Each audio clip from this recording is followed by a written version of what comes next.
Black Star Network is here. Hold no punches. I'm real revolutionary right now. Support this man, Black Media. He makes sure that our stories are told.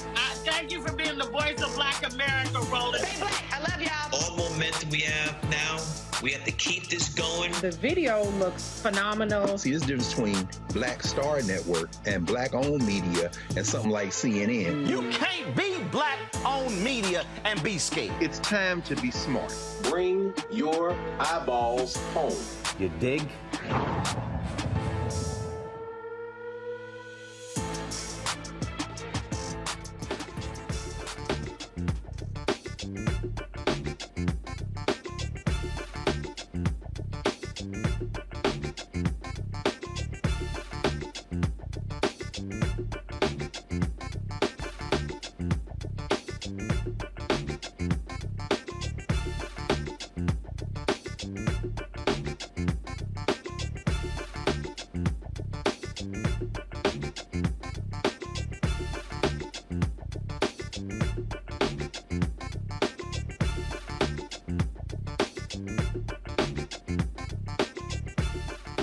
Hey, folks, today is Thursday, January 5th, 2023. Coming up on Roland Martin Unfiltered, streaming live on the Black Star Network. We still have no Speaker of the House because Republicans, they have lost their damn minds. They cannot make a decision on Kevin McCarthy. So we are still voting and voting and voting. We'll be talking with Congressman Troy Carter of New Orleans about the sheer lunacy of Republicans in the U.S. House of Representatives. Some breaking news, folks, out of Connecticut.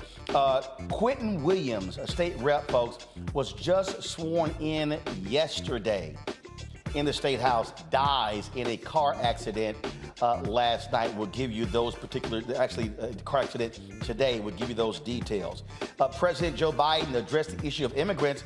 They're going to expand Title 42 to now include immigrants from illegal immigrants from other countries, including Haiti. We'll tell you about that issue as well. Also, police killed, listen to this, folks, 2 years after the death of George Floyd.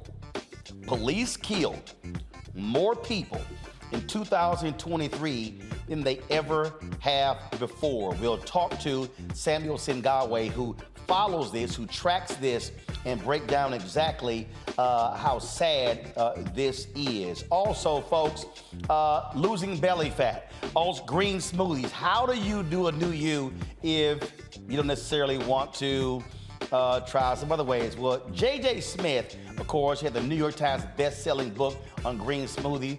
She has her 30-day belly challenge. She will join us today as we continue our focus on a new you in 2023. Lots to talk about, lots to break down.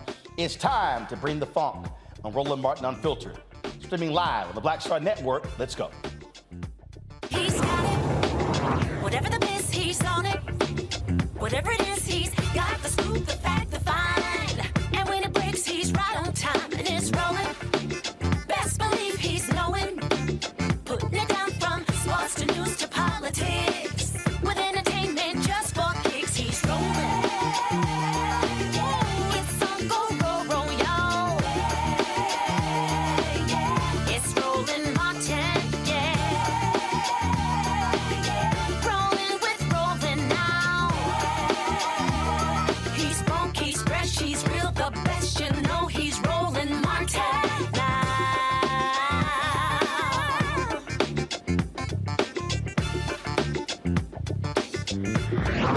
Martin! Lord, y'all, Republicans, they do not know what to do. They continue to ignore Kevin McCarthy, will not name him as Speaker. This is the result of the 10th vote. We are now in day 2, the 10th vote. You see, McCarthy got 200 votes. Congressman Hakeem Jeffries, the Democratic leader, got 212. Democrats are holding fast and solid. Republican Byron Donalds, a black Republican, got 13 votes. Then you see another Republican got 7 votes, Hearn, and then one person voted president. And so no new House sworn in as of yet because there is no Speaker. McCarthy made some major concessions last night. That still didn't satisfy the Freedom Caucus. I keep saying they're not that into you, Kevin. And so we are sitting here at a standstill in the U.S. House. It shows you how grossly dysfunctional these Republicans are. Joining us right now from New Orleans, first was the congressman from New Orleans. He's there in the nation's capital, Congressman Troy Carter. Congressman, glad to have you. I mean, this really is, it's laughable, but it's also shameful. And it shows the Republican Party, these House members, they are not prepared to govern. They can't even figure out a leader. Well, Roland, thank you very much. As always, thank you for allowing us to have this platform to talk about real-time issues. And listen, it's very basic. You can't govern if you can't win. And that's what we're dealing with right now, a Republican Party that is unable to secure the votes to pick a leader. The people of America expect us to be working on the issues that are important to the American people, not having infighting within a party. The Democratic Party has been unified. We're solidly behind Hakeem Jeffries.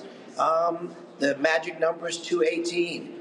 We don't have 218. They do, but they can't seem to get to that number, which sends a signal to the rest of the country.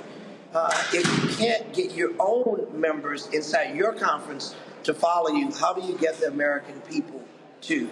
It's time to move on. It's time to govern. It's time to get to the issues that are important to the people. We've gone through 10 rounds of votes. 10 rounds of votes, and successively, each time we go, Kevin McCarthy loses ground. There are new people that are introduced as possible speakers. But Kevin McCarthy's numbers are not increasing.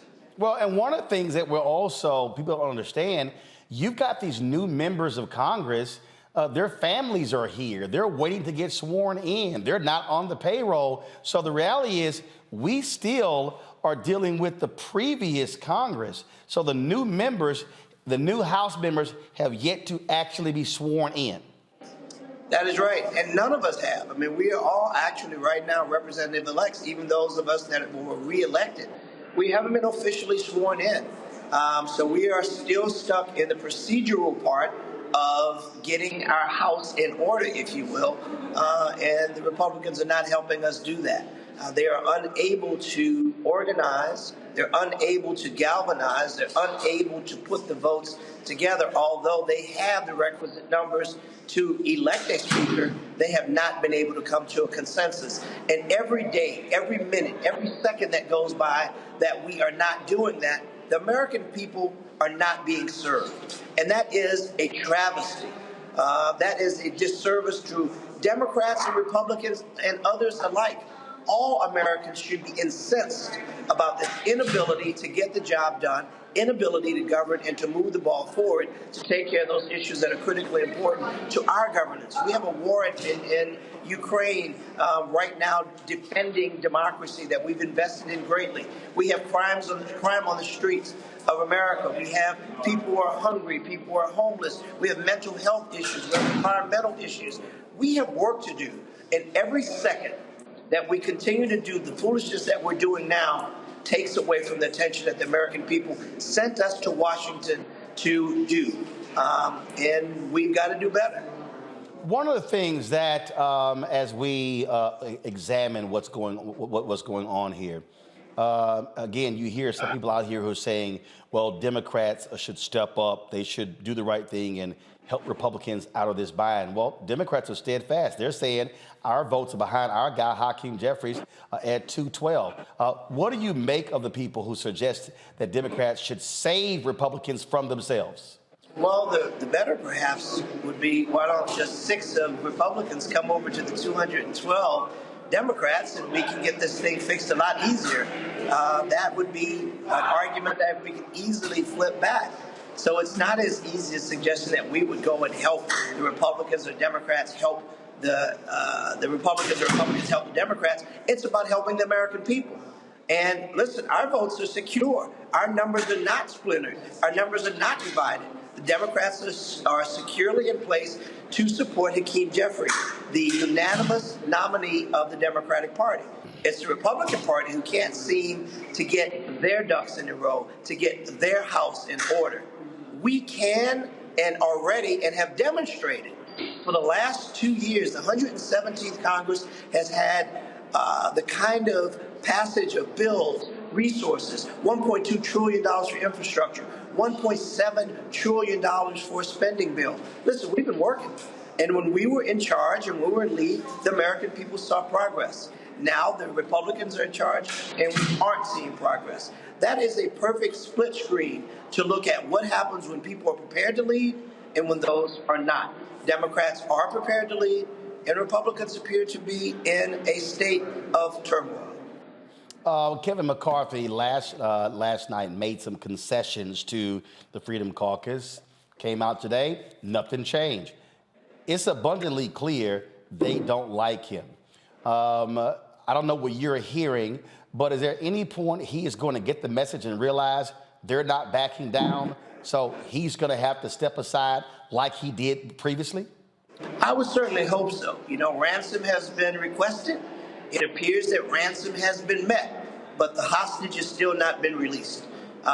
They've requested all of these concessions that it appear that Mr. McCarthy is acquiescing to. However, we still don't have a speaker.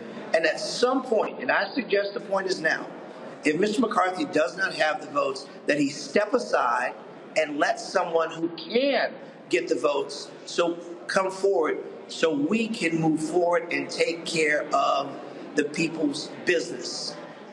This issue of hide the ball, continue to fight and go back and forth, having vote after vote after vote with zero change. The definition of insanity is doing the same thing over and over again and expecting a different result.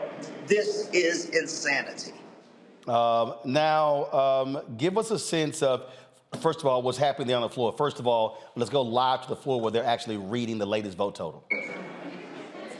The Honorable Kevin Hern of the state of Oklahoma has received 7, with 1 answering present. No member-elect having received a majority of the votes cast, a speaker has not been elected. For what purpose does the gentleman from Arkansas rise? Madam Clerk, I rise tonight in the spirit of 1923 to address the House. Madam Clerk, to nominate Kevin McCarthy for Speaker of the House. The gentleman is recognized. First, let me express my deep appreciation, the appreciation of everybody in this room for the work you're doing, So Congressman Carter, it looks like we're now about to go to another round. They're putting McCarthy up again, so this is about to be Groundhog Day. Yeah, here we are again. The next round is going. I'm going to have to get out there. Yes, sir. I'm happy to come back after this vote and start again to kind of give you a debrief of what's going on the floor. Okay. But the same thing is happening. We continue to vote. Nothing changes. It's a game of groundhog. We keep looking for a shadow. There isn't. We don't know what's going to happen. We keep hoping that we can at least get to a business of taking care of the business of the American people. Yet we continue to have the selfishness of an individual who does not appear to have the votes. This will be our 11th vote. And how many times do we do the same thing? It was 100 years ago, we went through a series like this. I don't think the people of America have the energy, appetite, or resources to watch this foolishness unfold. Yep. Time to govern, time to move. I'll be happy to come back out and chat with you guys again. All right. Congressman Carter, we still appreciate it. Thanks a lot. Thank you. All right, folks, we're going to go to a break. We come back, we're going to talk to our panel, our Thursday panel.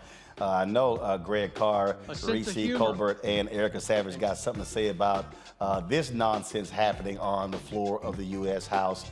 Folks, download the Black Star Network app, Apple phone, Android phone, Apple TV, Android TV, Roku, Amazon Fire TV, Xbox One, Samsung Smart TV. If you're watching us on YouTube, hit that like button, y'all. We should be at 1,000 likes, easy. Also, join us on the Black Star, join our Bring the Fuck fan club. Check and money orders. Go to P.O. Box 57196, Washington, D.C. 20037-0196. Cash App, $RM Unfiltered. PayPal is R Martin Unfiltered. Venmo is RM Unfiltered. Zelle is RolandSMartin.com. Roland at RolandMartinUnfiltered.com. And get your copy of my book, White Fear, How the Drowning of America is Making White Folks Lose Their Minds. I'll be right back.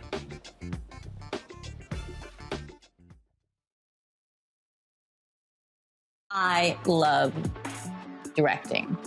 It's a different kind of piece. I do believe that the 30 years I was acting was to prepare me for what I'm supposed to be doing and that what I'm really am good at. But when you were acting, were you even thinking about directing? Nope. Were you, so what the hell happened? If you had asked me 15 years ago, I probably would have said, no, I don't know. I was doing Ava DuVernay's first film, I Will Follow. Mm-hmm. And during that process, I think because it was her first film, maybe She's self-taught. Absolutely. I probably gave too many suggestions. And at some point, Ava said to me, I think you're a director and you don't know it.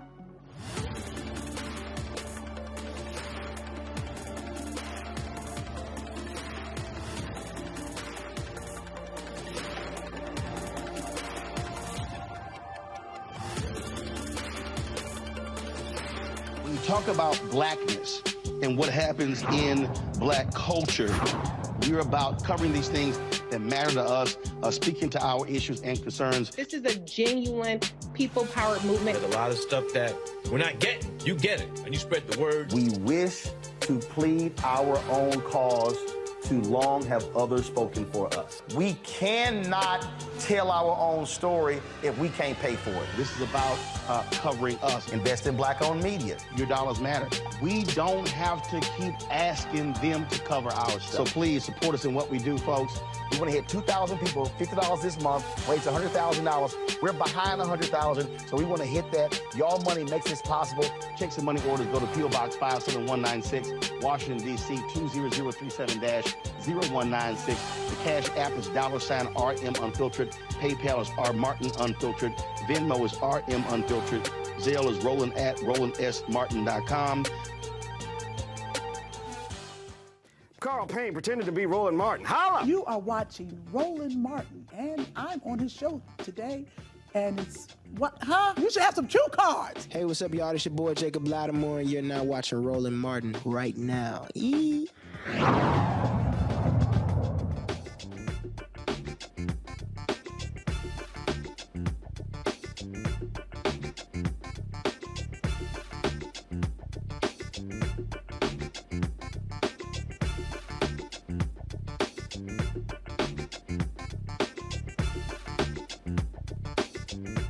All right, folks, let's talk this House dysfunction with our regular Thursday panel. Dr. Greg Carr, Department of Afro-American Studies at Howard University, Reese Colbert, founder of Black Women Views, Erica Savage, the Reframed Brain. Glad to have all three of y'all here. Greg, I'll start with you. This is a history thing. First of all, been 100 years since they did not choose the Speaker of the House on the first ballot.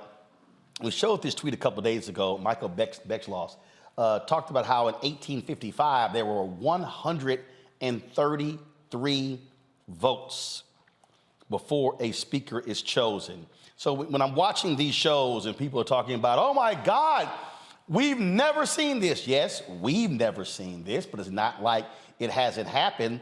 And so people need, I think it's amazing how people today who don't read history, who literally don't understand how we've had some moments in American history that have been buck wild crazy, where folks have fought on the floor of the House, weapons pulled. I mean, that's American history if people know how to read. That's true. That's true. We just interviewed a guy, University of Penn law professor Kermit Roosevelt III, who's actually the great-great-grandson of Teddy Roosevelt. He wrote a book called The Nation That Never Was. And his argument is that we live in the United States under what he calls the Reconstruction Constitution, which is, of course, no surprise to black folk, as opposed to his founders' Constitution. And we've never seen anything. In 1923, black people were fighting to vote, including black women, 19th Amendment notwithstanding. In 1855 and 56, that was the battle that formed the Republican Party. When you saw the Massachusetts congressman who was elected to the speakership there in 1856, he was out of something called the Know Nothing Party, the Massachusetts Know Nothing Party. They were anti-slavery. They put together a fragile coalition and basically held Congress hostage until they could push through some politicians who could fight back against the Kansas-Nebraska Act of 1854, which of course expanded slavery into the territories. That whole fight was over slavery. And of course, we didn't have anybody in the chamber, just like 1924. So we've never seen anything. By the way, shout out to whoever that was a minute ago as you were talking to Congressman Clark, who shouted Cheryl Johnson for Speaker. Howard University grad, by the way, clerk of the House, and you don't have to be a congressperson to be Speaker. So whoever shouted that a minute ago, when she got one of the longest ovations of this whole mess by both sides for doing the job she's doing, she and the sisters who are counting votes, may not be such a bad idea. But this battle really, it was inevitable in some ways. I mean, think about it, and you've been talking about this, Roland. What we're seeing is this battle isn't over 1923 or 1856. No, this is a battle over what has been happening since the human rights movement we call the civil rights movement. Remember, the Republicans have basically crucified every speaker they've had. After the Reagan era, you look at Dennis Hassard, you certainly see what happened to crying John Boehner, which led to Paul Ryan. That was the first time they cut Kevin McCarthy's throat. This was in some ways inevitable because the white nationalist core of the white nationalist party is intransigent. They are anti-government. They're anti-federal government. They want to destroy the federal government and then rule over what's left from the states. This is their strategy as a pushback from the civil rights movement. So this really isn't chaos. They aren't insurgents. They are true to their core. And let's be clear about this. Byron Donalds is on their side. I'm glad you interviewed him last year, about a year and a half ago. And then they jumped on Cori Bush for saying they were using him as a stooge. Well, we've seen a lot of diversity. In that 10th ballot, when Arizona's Juan Chistamani got up with his whole family there, telling his immigrant story had nothing to do with this. And then, of course, Peter Aguilar got up on the Democratic side and praised him for having this story, and his own children clapped because they can't tell what's going on. It's showing us the limits of diversity. This is costume politics. Finally, I loved when Catherine Clark got up at the beginning of the 8th ballot, who, of course, is second in charge of the Democratic Party, and she did those 8 2-1-2s. Because Hakeem Jeffries has gotten 202 at that point, had gotten it 8 times in a row, soon to be 9th and then 10th.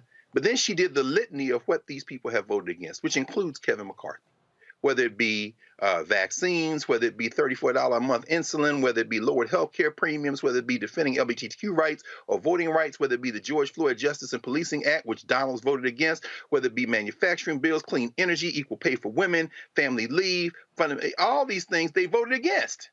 And so there's no disagreement in the white nationalist party about their policy agenda.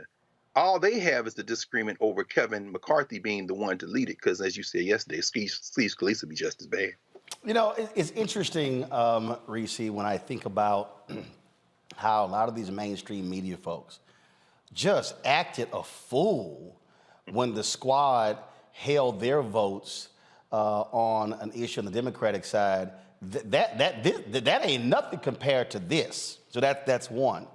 But here's the other thing, and I've heard a lot of African Americans talk about this here. This also is an example, to be perfectly honest.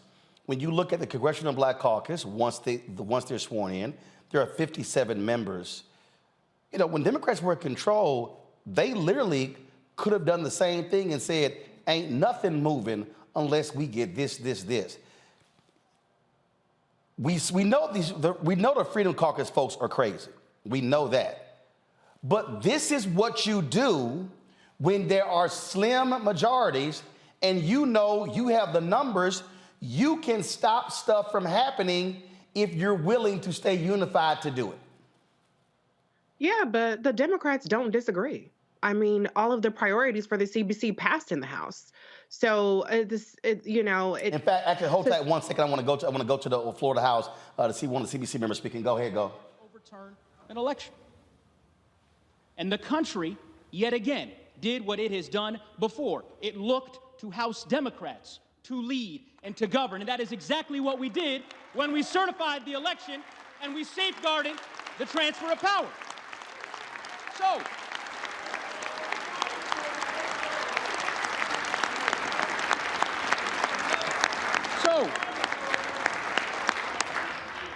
So here we find ourselves again in unprecedented times, in the early days of the 118th Congress. First time in over 100 years in which the House of Representatives is unable to organize because the House Republican Conference cannot select a speaker. It's a sad day for this institution, but the country will do what it has done before. It will look to House Democrats to govern and to lead, and under the leadership of Hakeem Jeffries, that is exactly what we will do.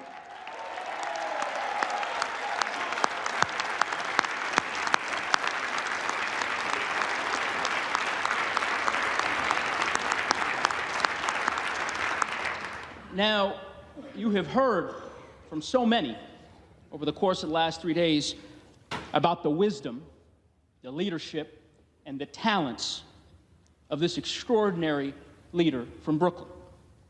But let me tell you why I believe that he is the person for this moment. Centuries ago, our nation's second president, John Adams, laid bare his fear that members of this body would gain influence by, quote, meanness, not greatness, by noise and not sense, by ignorance and not learning. Hakeem Jeffries' leadership is rooted in greatness and not meanness. It is rooted in learning and not ignorance. His approach is rooted in common sense and not the empty and jaded cynicism and noise that we see so often in our political sphere. He is a leader for our times, which is why I believe he is the leader for this time. The bottom line, my colleagues, is this. It is 6:30 p.m. here in Washington, D.C. The House of Representatives, this sacred institution, needs a leader. It needs a speaker.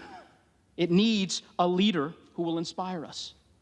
A leader who knows that our best days are yet ahead.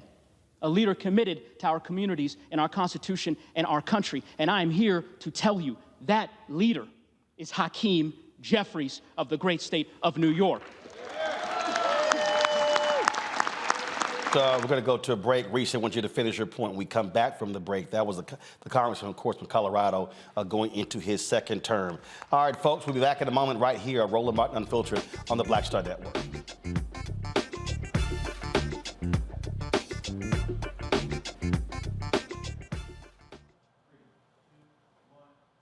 Hatred on the streets, a horrific scene, a white nationalist rally that descended into deadly violence. White people are losing their damn minds. As an angry pro-Trump mob storms the U.S. Capitol, we've seen We're about to see the rise of what I call white minority resistance. We have seen white folks in this country who simply cannot tolerate black folks voting. I think what we're seeing is the inevitable result of violent denial. This is part of American history. Every time that people of color have made progress, whether real or symbolic, there has been what Carol Anderson at Emory University calls white rage as a backlash. This is the rise of the Proud Boys and the Boogaloo Boys. America, there's going to be more of this. Here's all the Proud Boys, Dave. This country is getting increasingly racist in its behaviors and its attitudes because of the fear of white people. The fear that they're taking our jobs, they're taking our resources, they're taking our women. This is white fear.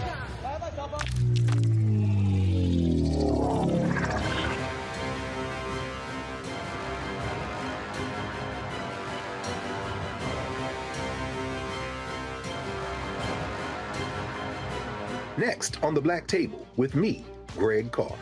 The Supreme Court is back in session. God help us all. It is no exaggeration to say that this current session could completely reshape this country and redirect our future for generations to come. and not in a good way. We invite Dr. Valencia Watkins and Professor Angela Porter, our legal roundtable, back to the show to put it all in perspective. That's on the next Black Table. Please don't miss it. Right here on the Black Star Network. I'm Bill Duke. This is Diala Riddle, and you're watching Roland Martin, Unfiltered. Stay woke.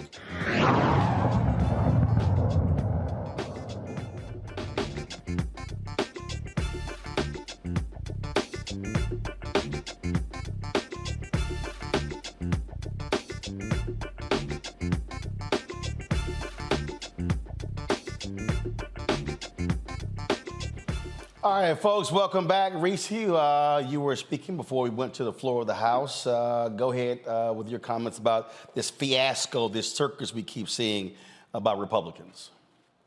Yeah, I was just, to your question, I was just saying that as far as the CBC is concerned, their priorities have passed consistently in the House. And so I don't think that this is so much a tactic that can be duplicated, because the House has no jurisdiction over the Senate. And in the Senate, the magic number is 10 to, or I should say, pulling over 10 Republicans and 2 basically Republicans onto their side. And they just don't have the numbers in the Senate. So this really, the real story here is just that Republicans are a bunch of miscreants who are unfit to govern and who are unserious. I mean, Donald J. Trump being nominated by, or being voted for by Matt Gaetz is ridiculous. The black guy, Brian Donalds, is dropping like flies in terms of his supporters. And now Kevin Hearn, who's completely unremarkable and for no discernible reason whatsoever other than him being a white guy named Kevin, not McCarthy, is picking up support away from their token black guys. So this is really just chaotic theater and ridiculousness from Republicans. But this is exactly what we could have told y'all was going to happen. And look, I mean, you know what we're seeing here, Erica, this is a precursor to what is going to happen. No matter who they choose as speaker, you're going to see the same hard right, Freedom Caucus, pro-insurrectionist Republicans do the exact same thing. I mean, again, remember, John Boehner from Ohio was a hardcore conservative. They drove him into retirement. Mm-hmm. And straight to weed, where he's making a whole lot of money and smoking real good. So let's be very clear about this.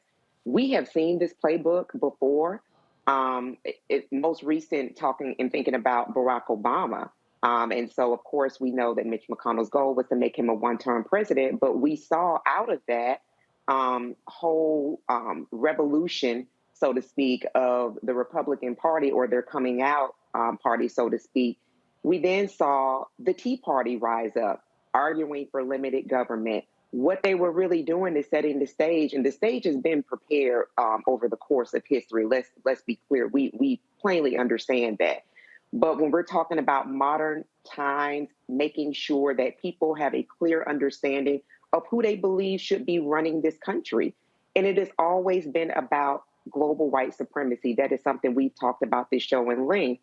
And really, just to bring it even further up to speed, it would behoove any of us to say that in the past few months, we have not had 2 people on this show write books about this very same thing. 3 books for people to write, ringing the alarm bell about how dangerous Republicans are, and that their attraction, their desire for raw, naked power, and for everyone to be on bended knee as it relates to their governing style. They have done that over and over. They made sure that the census was obliterated back in 2010. They made sure that they took over overwhelming state houses in 2010. And so here we are seeing that the Supreme Court has now been made ultra conservative. We see that they brought someone in that they said, their campaign said that their whole goal was to deconstruct the administrative state. So here we are with chaos agents, terrorists, if you will, doing what they do best. What I would say to people that this is really the last stop for the democracy bus. And I know we've said this over and over again, but that's because the alarm bells have been going off for quite some time. I would say for people to make sure you put a notification, an alarm, and something on your calendar to be checking your registration, your voter registration every month, because these same chaos agents are the ones that don't want you voting. Mm-hmm. They don't want your vote to matter. They don't want for you to receive relief as it relates to economic relief. They don't want you if you to be vaccinated. They are chaos agents. And so to me, this is really a call to anyone's senses as we see the chaos continue to go on, to make sure that you are doing everything within your power, because these people have already said, even before they took power, that we are going to bring chaos in the form of making sure we want to bring up Hunter Biden again. They want to do political theater. They're not interested in your well-being. And I hope that this is the last bell that needs to be rung for people to understand that the power is in their hands, to make sure that they're engaged in their own local communities and making sure that they do have a voice when it comes to 2024.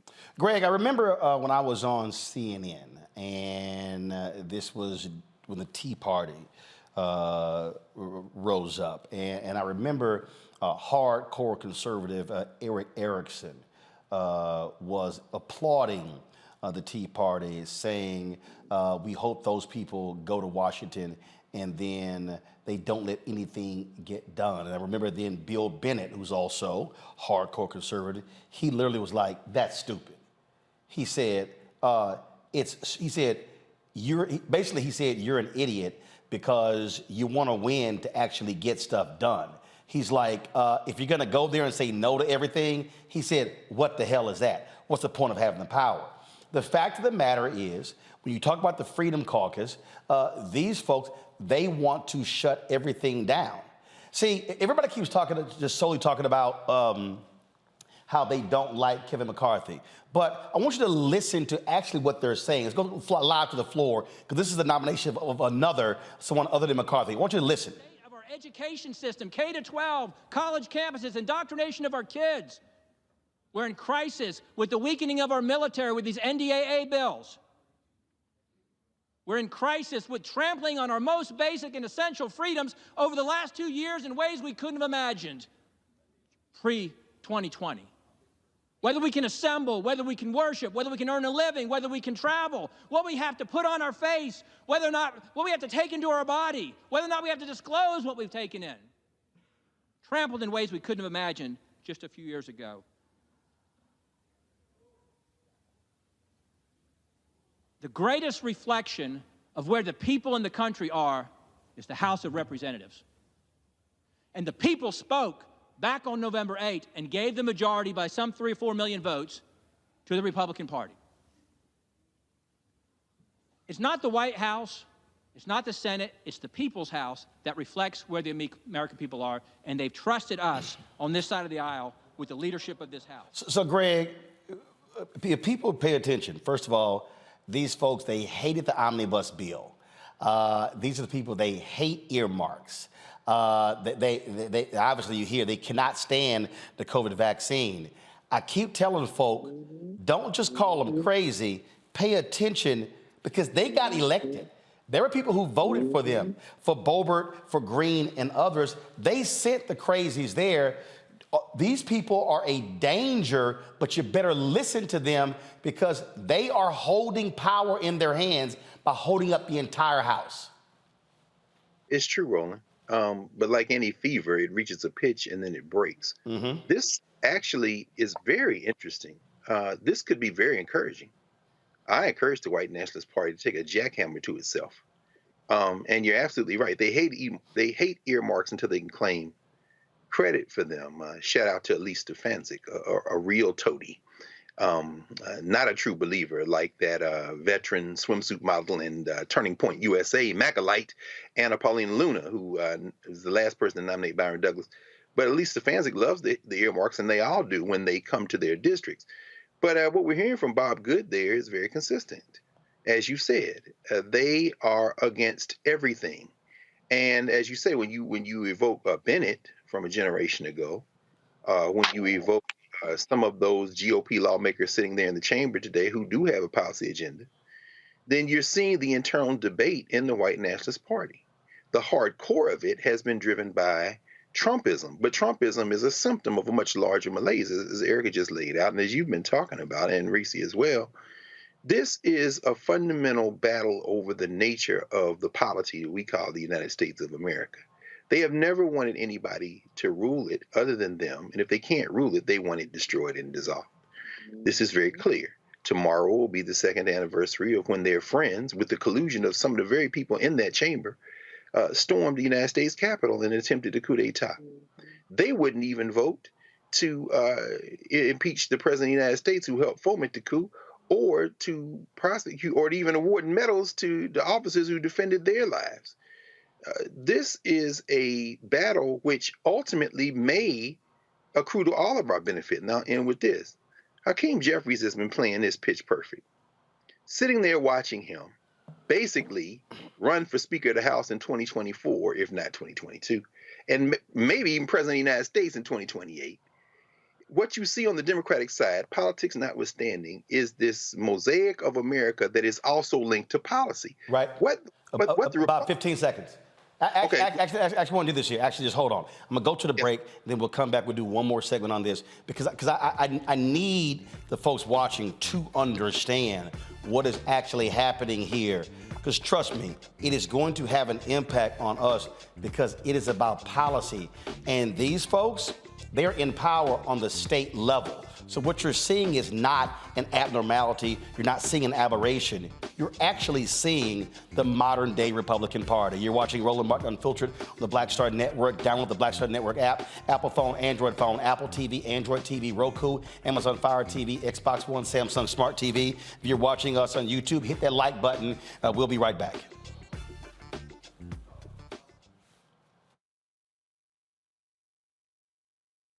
On the next A Balanced Life with me, Dr. Jackie, it's time to tie up those loose ends. Setting yourself up for balance, success, and even prosperity in the new year. Financial expert Pamela Sams joins our panel. She will give us a checklist of things that we need to do before the calendar turns. We develop our money mindset by the age of 6. And so we have our sometimes 6-year-old self still operating in the background of our money scripts. That's next on A Balanced Life on Black Star Network. I'm Deborah Owens, America's Wealth Coach, and my new show, Get Wealthy, focuses on the things that your financial advisor and bank isn't telling you, but you absolutely need to know. So watch Get Wealthy on the Black Star Network.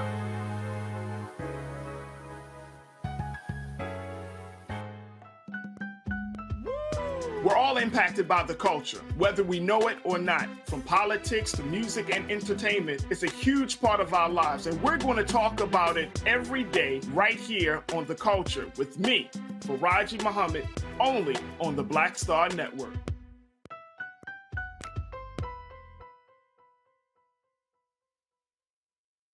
Next on the Black Table with me, Greg Carr. The Supreme Court is back in session.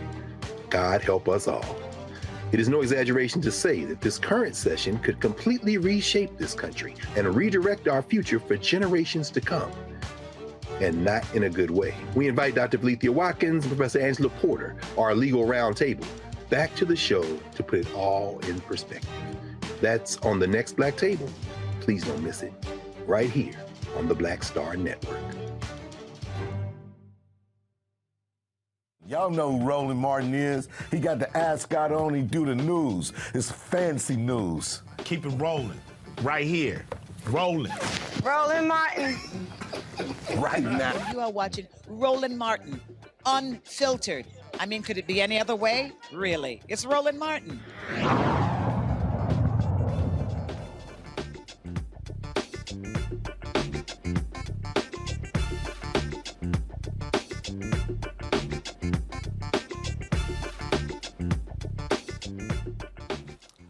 So, Greg, when I was writing the book White Fear, first of all, when I've been talking about this for more than a decade, I was literally trying to walk folks through to get them to understand where we're going with our politics. And what you're seeing here, you're seeing these Republicans wanting to eat one of their own. They don't care that Kevin McCarthy is is a Republican, they believe he's sold out to lobbyists and others. You've literally seen that if you watch Fox News and you watch these conservative outlets. And so they know exactly what they are doing. There were some, I remember yesterday we were talking, and I can't remember which one of my panelists said, hey, the Republicans want this to go into prime time so the constituents of these people could see what they're doing and then put pressure on them. No, that's exactly what they want. I mean, the reason OANN exists in the Newsmax because they're farther right than Fox News.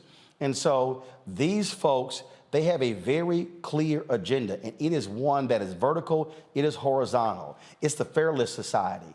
You look at who the billionaire who just gave $1.5 billion to the Republican guy, the Leo guy, whose sole job is to put Republicans, conservatives, hardcore conservatives on the Supreme Court. You look at how they are funding the Supreme Court society as their way to infiltrate and get to those justices. When you look at the billions of dollars in the think tanks and how they're funding conservative media, I mean, they are working a plan because they see what is coming. They want to make sure the closer we get to 2043, and you got black folks, and you got Latinos and Asians, Native Americans, they want to be like, no. Y'all can have all the numbers, but we're going to be like South Africa.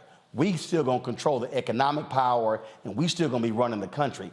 That's what we're watching.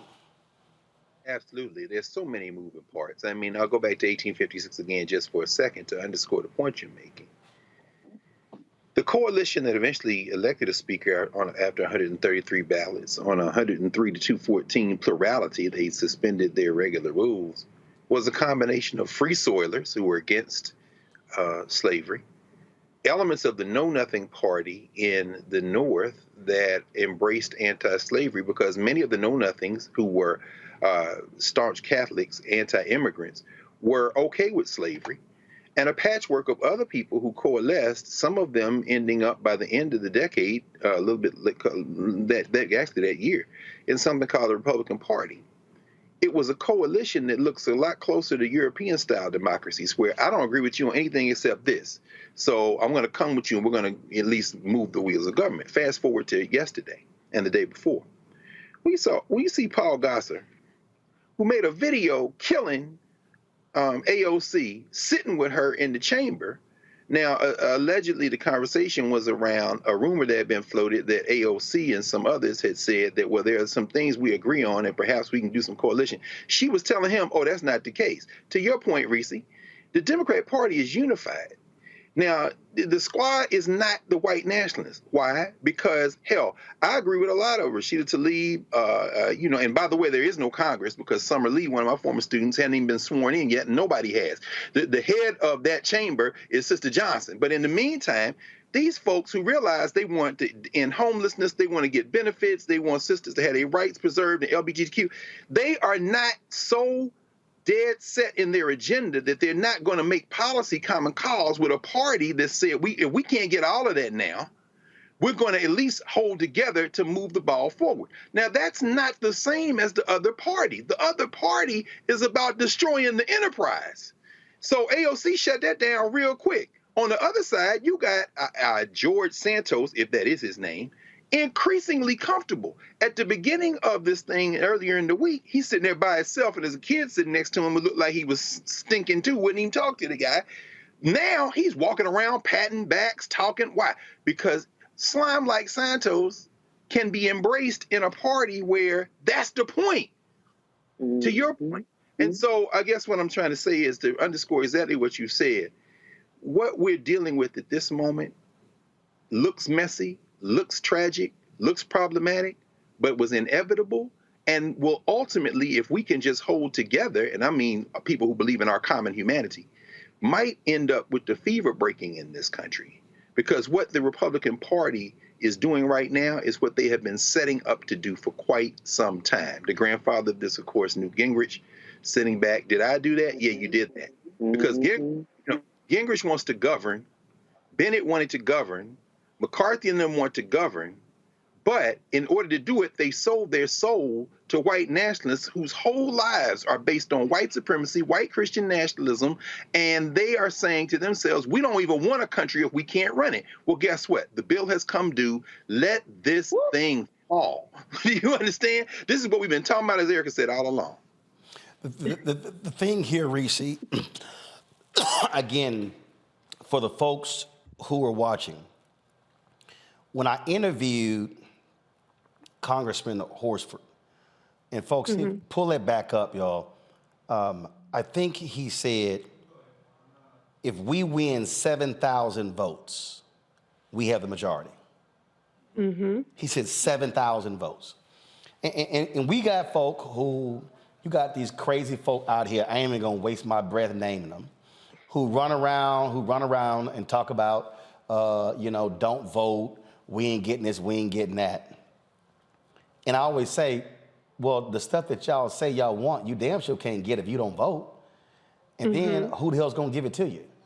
And so I would hope while people are watching this dysfunction, they're asking themselves, damn, what if these seats had flipped? What if a Democrat had actually opposed John James in that Michigan seat and actually won that? What if folks actually went harder against gerrymandering? You got the Wisconsin State Supreme Court coming up. Democrats have an opportunity to flip the Wisconsin State Supreme Court. The U.S. Supreme Court has already ruled, now granted, they could always come back, that they don't have any control over political gerrymandering.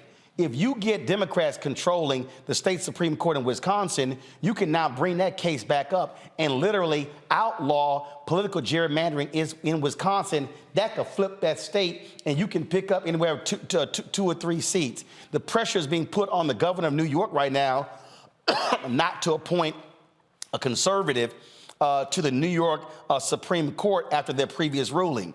Then, of course, you got the governor of Pennsylvania. Again, what did he just do? After he had the whole fight there, he just appointed a Republican as Secretary of State because he defended the state against voter fraud charges. You ain't never seen no Republican nominate no Democrat out of this bipartisanship. At some point, Democrats are going to have to learn how to play for keeps and stop trying to make other folk happy. Yeah, I mean, look, tribalism is alive and well in the Republican Party. And so Democrats, what are you trying to prove with this whole called faux bipartisanship? You cannot negotiate with terrorists. And the Republicans are diametrically opposed to what Democrats want. Like even this whole notion that, well, Democrats should compromise to get some sort of coalition government. There's no coalition government with 10 Democrats crossing over to help the Republicans who can't even get their shit together. What we're going to have is Republicans republicaning, okay? This is their intention. Steve Bannon has laid it out. Trump tried to execute this when he was president, deconstructing the federal administrative state. So there's no negotiating with it. Democrats need to learn how to stand in their power, like they're doing to their credit, by staying united behind Hakeem Jeffries.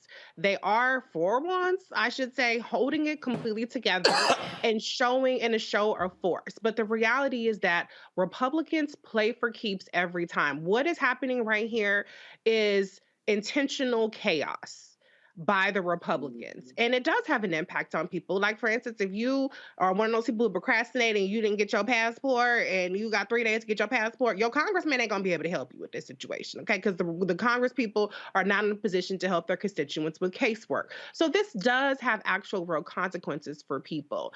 But the last thing I'll say is, I don't know if you noticed this yet, Roland, but the black guy done fell out of the nomination. Byron Donald. They said, okay, we started off today with John James invoking slavery, every other word. We done brought up Jim Crow, slavery, segregation, to talk about how great for the blacks Kevin McCarthy is. And then we got somebody else to pull out the black dude who had the weed charge expunged, who had the bribery charge expunged, to be their little token, and they stuck with him for a little bit of time. But now Byron Donalds is gone with the wind. Well, you got to remember, there are now 5 black Republicans in the House, and so trust me, I think by tomorrow we're gonna see all of them speak. Just expect it. Hold tight 1 second. Hold on 1 second. I got to go to a break. We come back. Black and Missing. We'll give you an update on the status of the Buffalo Bills player. We had cardiac arrest on Monday. Also, J.J. Smith, the best-selling author, Green Smoothie Queen, will join us, talk about her flat belly challenge. And so I know, Reese, I saw your Instagram pictures and Twitter pictures over the holidays. So you were having like way too much fun. Every time I saw your ass, you had a champagne glass in your hand. And so JJ got some good stuff for you and Erica and in their belly challenge. And so we'll be talking with her as well on the show. So lots to talk about in the next hour, y'all. Hit the like button if you're on YouTube, you're on the Black Star Network app. We'll do all of that and support us in what we do, folks. And we'll be right back on the flip side. Roland Martin Unfiltered right here on the Black Star Network. And I see y'all comments. Yes, I wore a suit just to show y'all I can still rock one. Back in a moment.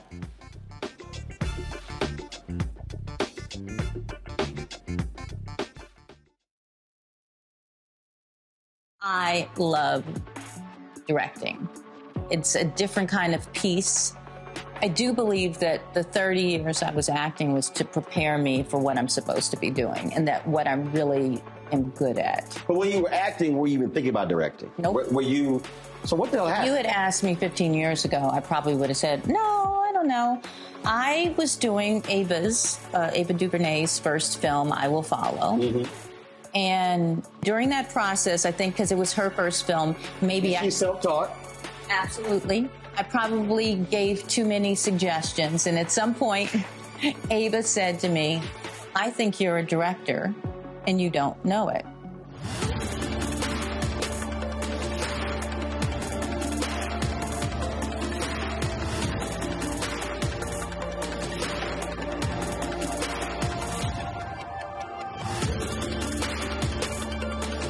Talk about blackness and what happens in black culture. We're about covering these things that matter to us, speaking to our issues and concerns. This is a genuine people-powered movement. There's a lot of stuff that we're not getting. You get it, and you spread the word. We wish to plead our own cause. Too long have others spoken for us. We cannot tell our own story if we can't pay for it. This is about covering us. Invest in black-owned media. Your dollars matter. We don't have to keep asking them to cover our stuff. So please support us in what we do, folks. We want to hit 2,000 people, $50 this month, raise $100,000. We're behind $100,000, so we want to hit that. Y'all money makes this possible. Check some money orders. Go to P.O. Box 57196, Washington, D.C. 20037-0196. The Cash App is $RM Unfiltered. PayPal is R Martin Unfiltered. Venmo is RM Unfiltered. Zelle is Roland at RolandSMartin.com. I'm Angie Stone. Hi, I'm Teresa Griffin. Oh, Roland. Hey, Roland, I am so disappointed that you are not here, first of all. Where's our dance? It's like we get a dance in every time I see you. And so now you're not here for me to dance with, sir. You and your ascot. I need it. I need that in my life right now. Okay, I love you, Roland. What's up? I'm Lance Gross, and you're watching Roland Martin Unfiltered.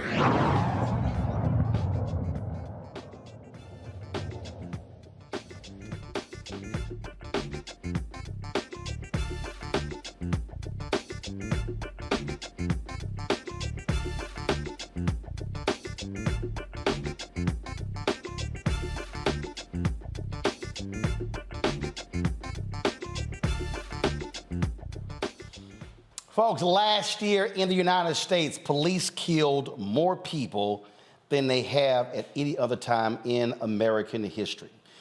Mapping Police Violence, a 501c3 organization, this is the work that they actually do, showing what is taking place. And we're 2 years, go ahead and show the map, please. We're 2 years after the death of George Floyd.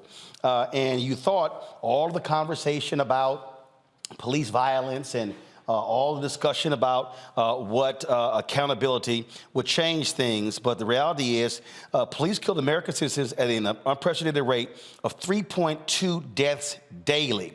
There were just 12 days in 2022 when police did not kill someone.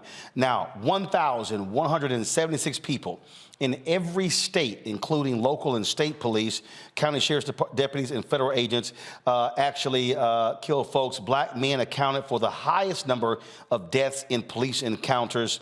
To give us an understanding of what's going on here is Samuel Sinyangwe, the founder of Mapping Police Violence. Samuel, glad to have you back on the show.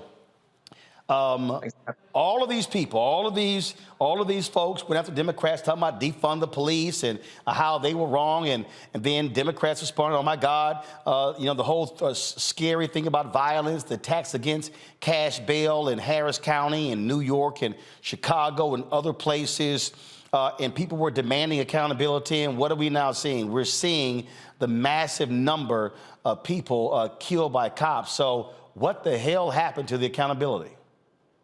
So what we're seeing is a backlash to what had been a historic conversation and effort to rein in the power of the police to commit violence on our streets and against, in particular, our people. Nationwide, as you said, we've tracked 1,176 deaths caused by the police, a record. And moreover, what we've seen is an increase in the areas that are more likely to see a political backlash. So among county sheriffs in particular, county sheriffs accounted for 35% of those deaths last year. They were involved in 35%. That's more than 400 killings by county sheriffs, a record over the past decade at least. In more conservative areas, more rural areas, we're seeing an increase in killings by the police. So this looks like a backlash. It looks like a political backlash in more conservative parts of the country that instead of responding to calls for accountability with action in that direction, what they're doing instead is reacting by doubling down on the types of carceral politics and policies that got us into this mess to begin with. So that's what we see going on in some of the more rural areas. But what we also see is some of that energy is making it to the cities as well. We see with Eric Adams in New York. We see with the backlash and the recall of DA Chesa Boudin in San Francisco. We see in many of the big cities that had been making progress over the past couple of years in actually reducing arrests, reducing police shootings. Now we're seeing some of that progress getting reversed as more conservative politics are entering sort of the dominant conversation, this fear-mongering around crime, these calls for more police. It's resulting in a higher rates of police violence in cities and especially in more rural and conservative areas. So here's one particular graph that you put up. Pull it up, please, where you say some cities report the names of officers who kill, other cities hide this. That's the other thing. Here you out here trying to have accountability, and a lot of times you don't even know who the heck did it. Exactly, and this is systemic, right? Part of this is a choice on the part of each law enforcement agency disclosing certain information. Some agencies have policies that require them to release the names of the officers, usually within 48 or 72 hours of a police shooting. But in other places, you have entire state laws that prohibit any information about the officers from being made public. So we don't see the names of the officers. We can't track patterns of which officers have more use of force incidents, even deadly force incidents on their record. So this is deeply systemic in policy at the state level. We even had the former cop who was convicted of raping the black women in Oklahoma, where they would not reveal what prison he went to. Here was somebody who was convicted of a crime, and they were still protecting him. Exactly, and that's what we see with the criminal justice system in general. So throughout this period, we've been tracking a decade of killings by the police. More than 11,000 people have been killed by police in that time period. And in only 2% of cases, an officer was charged with a crime. And in fewer than 1% of cases, an officer was convicted of a crime. And then when they get convicted, they get a lesser sentence than a civilian convicted of the exact same crime. So the system is deeply, deeply rooted in a desire to protect law enforcement at the expense of the public, and especially Black and brown communities that bear the brunt of police violence every single year, as we've tracked. Now, when you say that Black men account for the highest number, so you had 1,176, correct? Yes. So, of that number, how many were African American? So about 24% of those killed by police in 2022 were Black, despite Black people being 13% of the U.S. population. So when you break the numbers down by the rate per person, so your risk as an individual of being killed by the police, for a Black person in 2022, you were more than 3 times as likely to be killed by police as a white person was last year. So when people say, oh, it's wrong that more Black people are killed by cops than whites,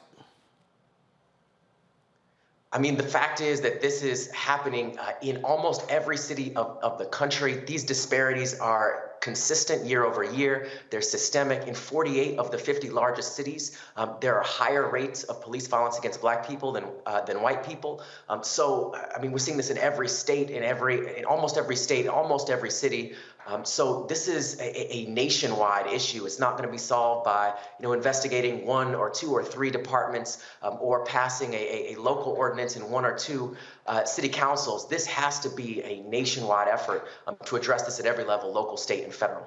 Questions for our panel. Erica, you first. Yeah, thank you, Roland. And thank you, Mr. Sinyangwe. I've been following you on Twitter for years and really appreciate your work and all of your efforts. One of the things that I do want to ask you is around remedies.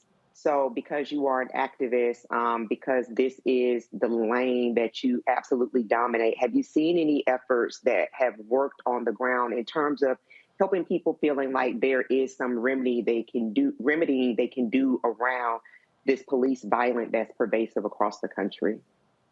So yes, there are programs that are being piloted and slowly scaled up in some of the nation's largest cities that are promising.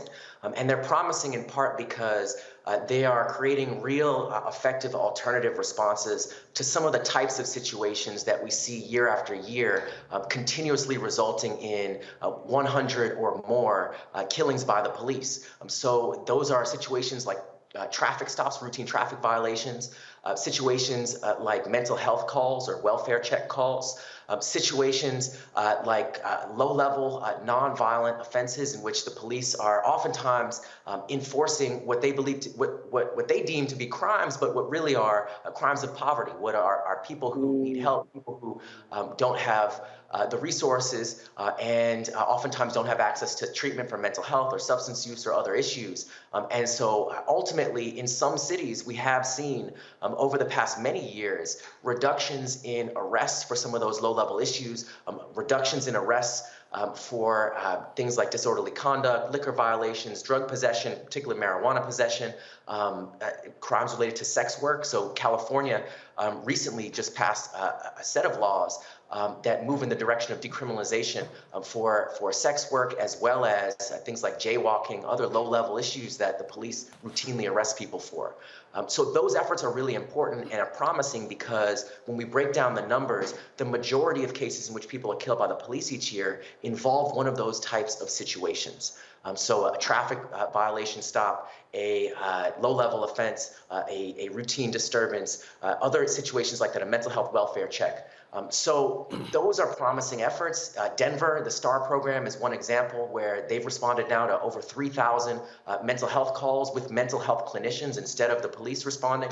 They've been remarkably effective. They haven't had to call in the police for backup. They haven't used force against anybody, let alone, deadly force. So that's one example. There are other examples of reducing enforcement for low-level traffic violations. Virginia passed a law to do that a few years ago. Now that Republicans have retaken control of the governorship and retaken control of the state, they're actually trying to repeal some of those laws that banned the police from stopping people for having an air freshener hanging from your rearview mirror, other low-level issues, expired tags, etc. So those are the types of policies and laws that can make a real difference in preventing the types of situations that result in these tragedies year after year after year at remarkable frequency. Sammy, hold tight 1 second. I got to go to a break. We'll have Reese and Greg's questions when we come back. Folks, You're watching the Black Star Network. Download the Black Star Network app, Apple phone, Android phone, Apple TV, Android TV, Roku, Amazon Fire TV, Xbox One, Samsung Smart TV. Be sure to join our Bring the Funk fan club. Our goal is to get 20,000 of our fans contributing at least $50 each over the course of the year. That's $4.19 a month, 13 cents a day. Your dollars make it possible for us to do what we do. Send your check and money order, P.O. Box 57196, Washington, D.C., 20037-0196. Cash App, $RM Unfiltered. PayPal is R Martin Unfiltered. Venmo is RM Unfiltered. Zelle, Roland at RolandSMartin.com. Roland at RolandMartinUnfiltered.com. Be sure to get a copy of my book, White Fear, How the Brownie of America is Making White Folks Lose Their Minds. We'll be right back.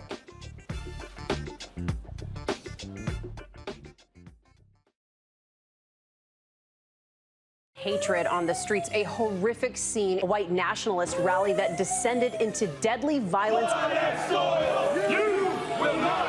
White people are losing their damn minds. As an angry pro-Trump mob storms the U.S. Capitol, we've seen We're about to see the rise of what I call white minority resistance. We have seen white folks in this country who simply cannot tolerate black folks voting. I think what we're seeing is the inevitable result of violent denial. This is part of American history. Every time that people of color have made progress, whether real or symbolic, there has been what Carol Anderson at Emory University calls white rage as a backlash. This is the rise of the Proud Boys and the Boogaloo Boys. America, there's going to be more of this. Here's all the Proud Boys, guys. This country is getting increasingly racist in its behaviors and its attitudes because of the fear of white people. The fear that they're taking our jobs, they're taking our resources, they're taking our women. This is white fear.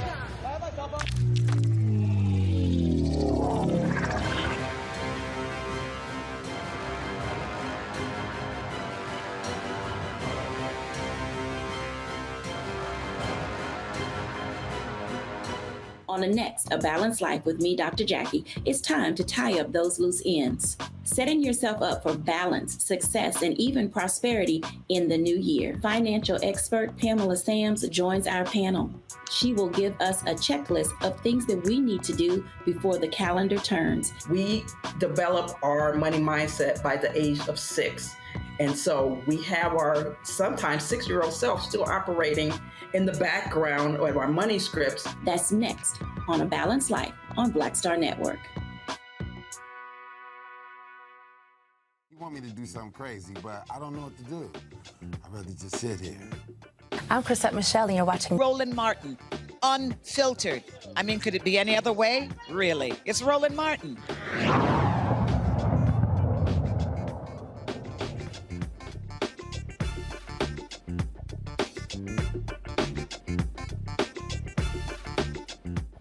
Folks, welcome back. We're talking with Samuel Sinyangwe, the founder of Mapping Police Violence. Last year was the deadliest year where police killed more Americans than any other year. Greg Carr, your question for Samuel. Thank you, Roland, and thank you, Brother Sinyangwe, for this work. Even as you say, we can't wait to continue to compile these statistics. And just looking at the website and looking at Mapping Police Violence, one of the things that your team notes is that you update this weekly. I guess my question is, what kind of, well, I have two questions. One is, what kind of resources does it take to maintain this, and how can we assist you and help and strengthen that ability, since you all are doing this weekly updating this data? And the other question has to do with the nature of these encounter types. It's fascinating to see how traffic stops can turn deadly so quickly. It's almost as if, and we talk about this a lot on this show, these police are out here hunting people. You disaggregate this data by encounter type. Could you talk a little bit about the types of encounters we have day to day with law enforcement? Thank you. Absolutely. So to your last question around encounter types, so since it's very important to understand the types of circumstances that lead to ultimately escalate to deadly force.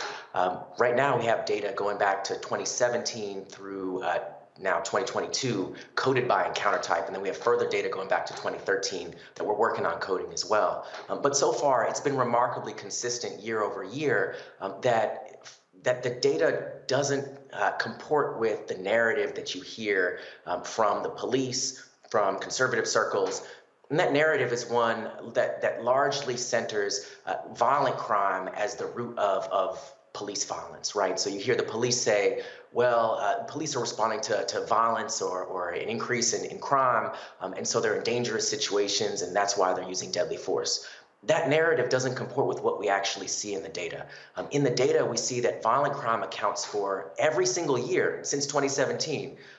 We've seen that violent crime accounts for less than 1 in 3 of these police killings, and that's alleged violent crime. It's not. There's no conviction. The police, were judge, jury, and executioner in those cases as well. But ultimately, it's only 1 in 3 cases. For the majority of cases in which people are ending up losing their looks like Samuel Signal has frozen. Do this here, folks, while we wait to get him back. Go to the chamber of the U.S. House. The 11th vote is being taken, folks, as we speak right now. And guess what? That boy still ain't got the votes. They're embarrassing him again. We just missed a shot where Marjorie Taylor Greene just grabbed her coat and walked the hell out the chamber. Another member waved their hand by as well. You see right there, Hearn has now had 7 votes. Trump has 1. Others have gotten 11. The president is 0. And so, again, Kevin McCarthy does not have the votes for the 12th time. And so now the question is, are they going to adjourn or are they going to embarrass him for a 13th time? Samuel, go ahead. We got you back. Go ahead and finish your comment. So I was saying year after year, the majority of cases in which there you go. A routine stop for a traffic violation, a domestic disturbance, a situation in which no crime was alleged, or a mental health welfare check call or other low-level offense. So those are the encounter types and types of situations that if we could focus on creating alternatives to those nonviolent situations, we could save the majority of these lives year after year. And so that's got to be key to the solutions. It's got to be key to when we're talking about resource allocation between police and community-based alternatives. We have to center the data in understanding the impact that can really have. Reese, your question. Samuel, I'm such a huge fan of your work. Thank you for all that you do.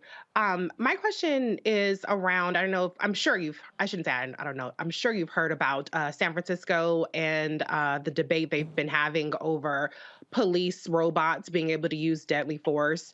Is that something that you have looked at all? I know in 2016, the Dallas police used a bomb robot to blow up a shooter. Is that something that you see perhaps being as a solution, I guess, the robots, having more of a police presence, or do you think that we should obviously be avoiding any kind of police presence, including robots? Yes. So, as you mentioned, it has happened before that the police have used robots to kill people. And in 2016, it doesn't show up very often in our database. It's not happening very often across the country yet. It is a danger. I think that what we should be doing is restraining the power of the police to use force in more and different ways with even more powerful equipment, military equipment, now, autonomous AI that they're integrating into their predictive policing systems. Now they're starting to talk about using robots. So no, we shouldn't be moving in that direction.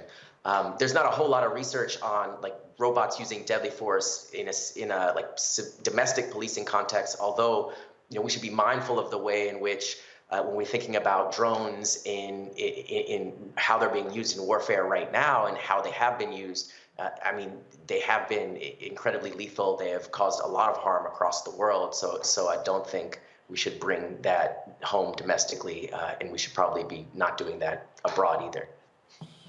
So the real question here is, Samuel, is that with these numbers, are we going to see policy changes? What we've seen is an incredible beat back against activists, against reform-minded individuals. You have these folks who are scaring voters by saying crime is on the increase, even though when you look at a lot of the places, crime is actually falling. This is the scare tactics used because people do not want to see police held accountable in this country. They are a protected class more than any other.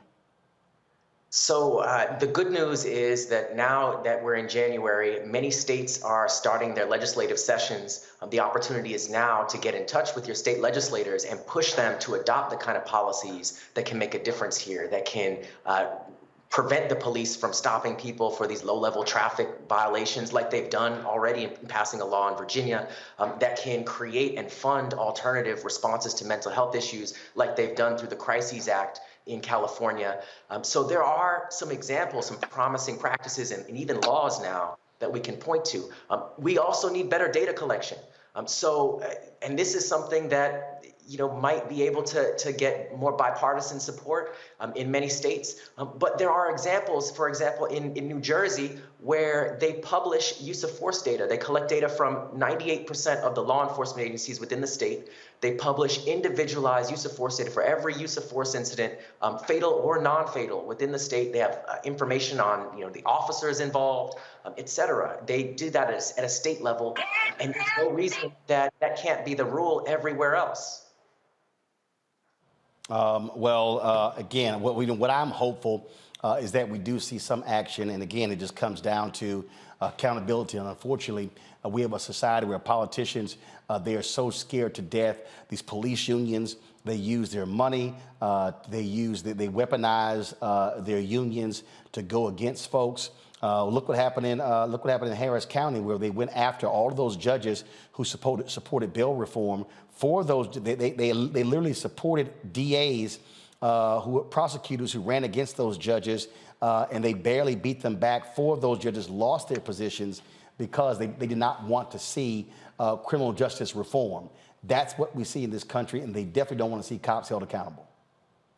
No, absolutely. At the same time, there is a real opportunity here to change who is representing us in some of these offices. I talked about sheriff's departments accounting for more and more of these killings each year. Those are elected positions.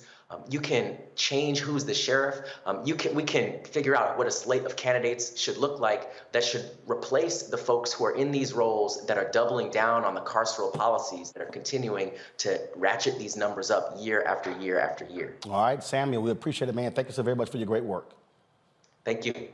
All right, folks, we come back. Update on the Buffalo Bills player who suffered cardiac arrest in Monday Night Football game. We'll also, the sad story of a recently elected state representative in Connecticut, sworn in yesterday, killed in a car crash today. We'll give you those details and other headlines. You're watching Roland Martin Unfiltered right here on the Black Star Network. Download the Black Star Network app, Apple phone, Android phone, Apple TV, Android TV, Roku, Amazon Fire TV, Xbox One, Samsung Smart TV. Be right back.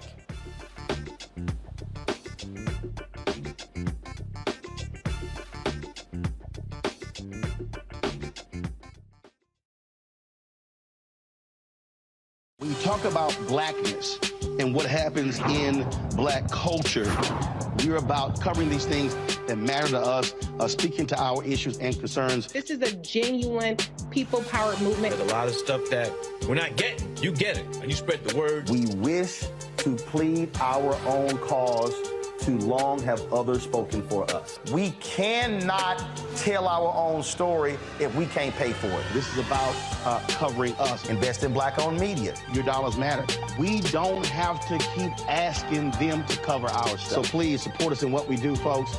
We want to hit 2,000 people, $50 this month, raise $100,000. We're behind 100,000, so we want to hit that. Y'all money makes this possible.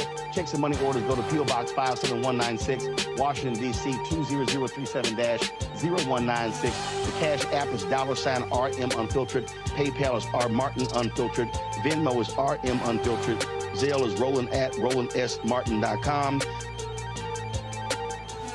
I love directing.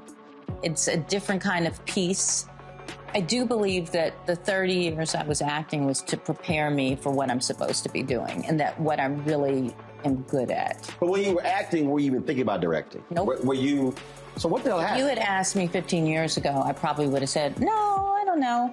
I was doing Ava DuVernay's first film, I Will Follow. Mm-hmm. And during that process, I think because it was her first film, maybe She's self-taught. Absolutely. I probably gave too many suggestions. And at some point, Ava said to me, I think you're a director and you don't know it.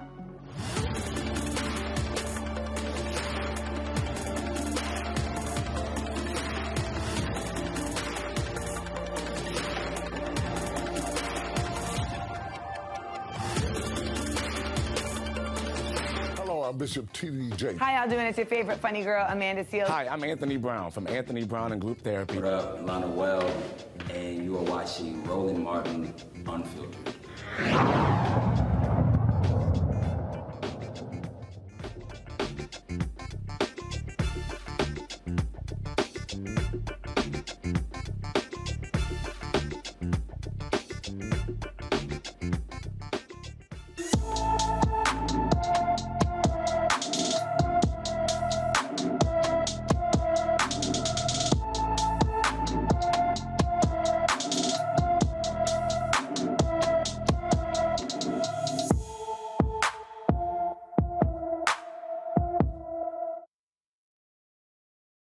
In today's Black and Missing, of course, our goal is to help these folks who otherwise stories are ignored. Too often, African Americans, you don't see these stories on mainstream media, but when you got a missing white woman, it's all over the news. Today's one is Nia Sandra Rash, last seen in Pittsburgh at a Pittsburgh bus stop on December 28th. The 25-year-old is 5 feet 10 inches tall, weighs 120 pounds, with black hair and brown eyes. She was wearing a black coat with fur on the hood, gray sweatpants, and light brown Uggs. Nia has epilepsy and she needs medication.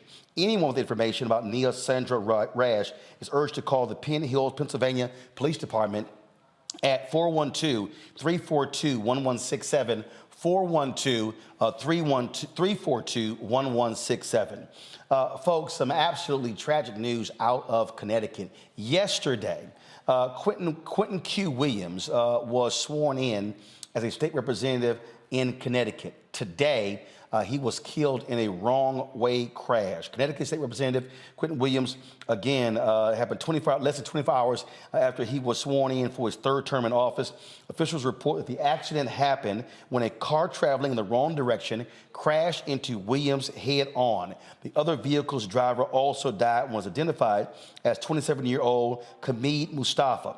Williams was the African-American representing the city of Middleton in Connecticut and served as city treasurer in 2011 and 2015. He was also on the Planning and Zoning Commission in 2007, and in 2009, he was the commission's chair.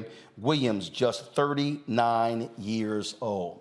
Folks, some good news out of Cincinnati, where the Buffalo Bills player who suffered cardiac arrest on Monday, he is awake.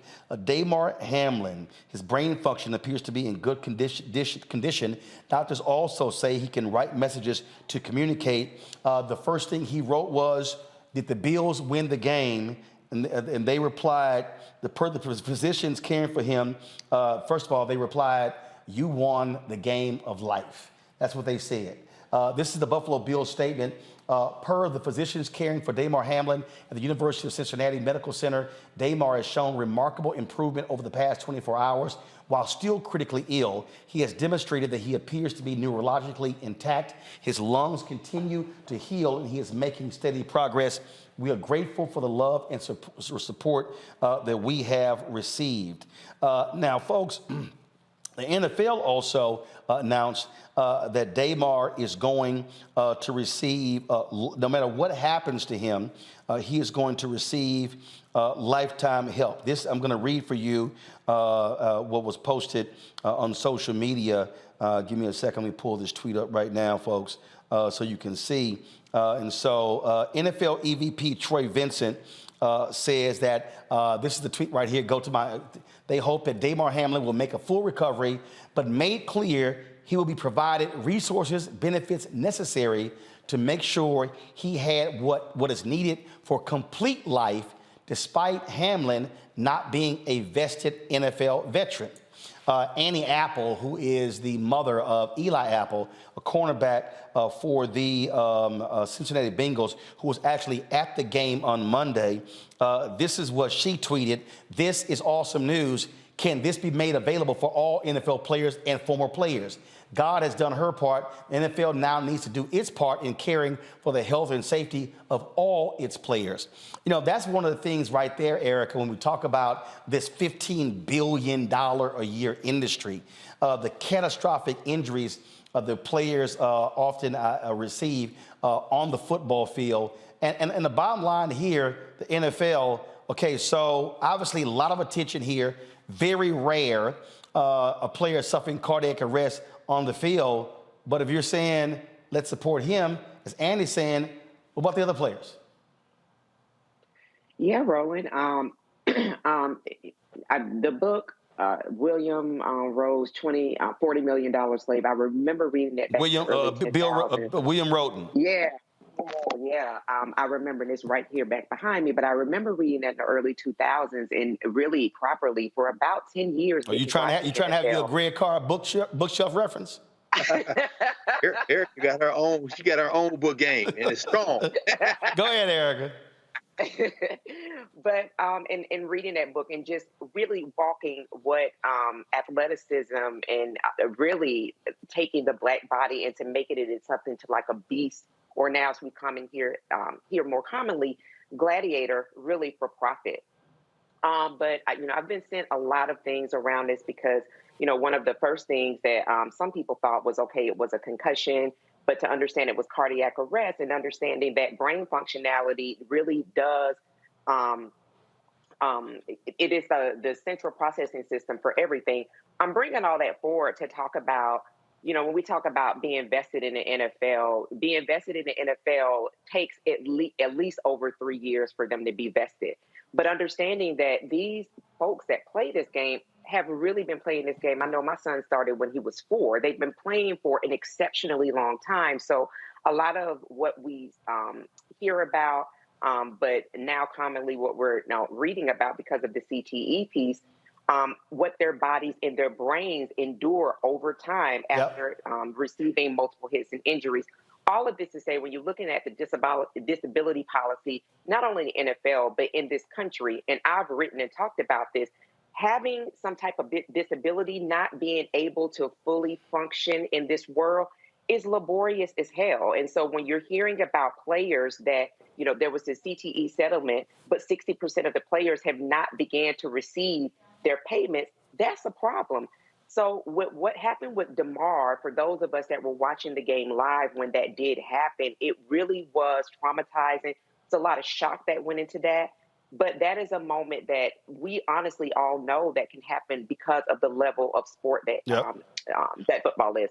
All of that to say, this was an excellent opportunity, and we're thanking God that DeMar has the progress and improvement that he's made, and that people will continue to root and care for him in a way that he can have as much success in his progress as possible. But also leaning back and thinking about what it means to actually be in this space where a person is disabled and not 100%, and the labor that's involved to not only get care, to have the advocacy, but then to also help them to have whatever 100% wellness looks like for them. So definitely all of the kind of like diamond perspectives that are being brought up, but especially taken to task the billions of dollars that the NFL and those 30 plus owners made.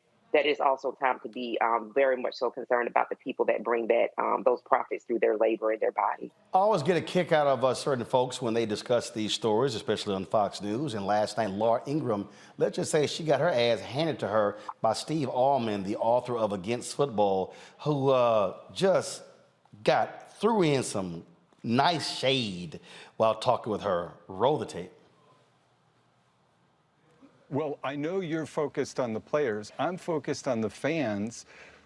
And what I essentially believe is not that any government ban is going to make football safer, and certainly not some mythic woke mob that you mentioned to try to scare your viewers. I think it's going to happen. I'm not trying to scare the viewers. Football's not about politics. It's not about politics. You're making it about politics. I think that's your entire economic model.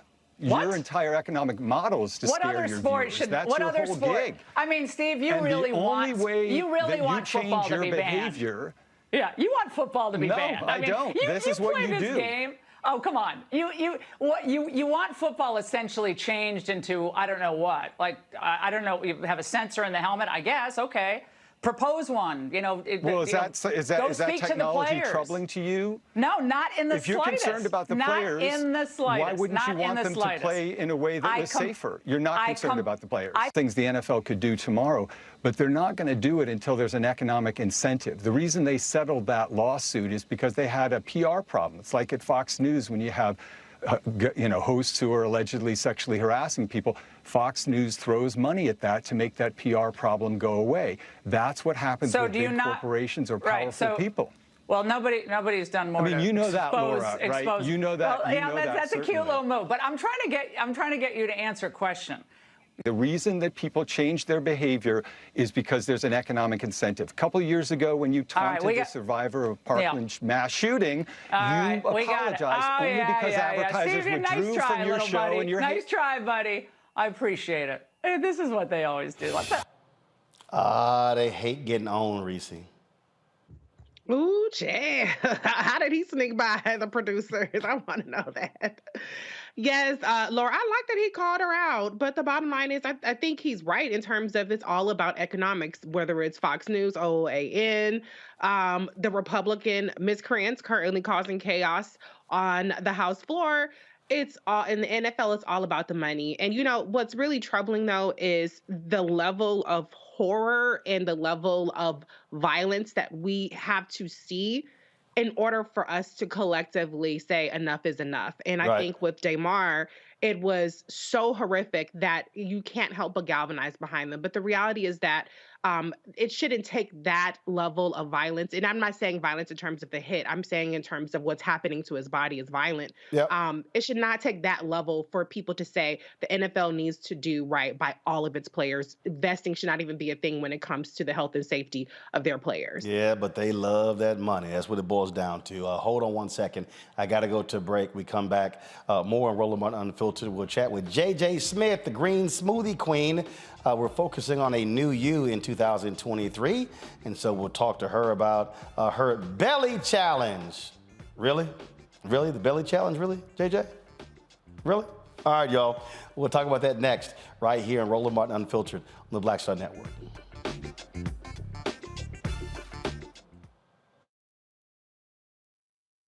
Hatred on the streets, a horrific scene, a white nationalist rally that descended into deadly violence. White people are losing their damn minds. As an angry pro-Trump mob storms the U.S. Capitol, we've seen We're about to see the rise of what I call white minority resistance. We have seen white folks in this country who simply cannot tolerate black folks voting. I think what we're seeing is the inevitable result of violent denial. This is part of American history. Every time that people of color have made progress, whether real or symbolic, there has been what Carol Anderson at Emory University calls white rage as a backlash. This is the rise of the Proud Boys and the Boogaloo Boys. America, there's going to be more of this. Here's all the Proud Boys, guys. This country is getting increasingly racist in its behaviors and its attitudes because of the fear of white people. The fear that they're taking our jobs, they're taking our resources, they're taking our women. This is white fear.